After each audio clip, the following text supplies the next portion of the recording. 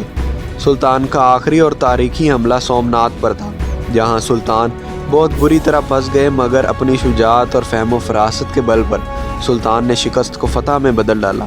سلطان کی تمام تر فتوحات کے بارے میں بات کریں گے مگر اپنی اگلی ویڈیو میں۔ تب تک کے لیے اللہ حافظ۔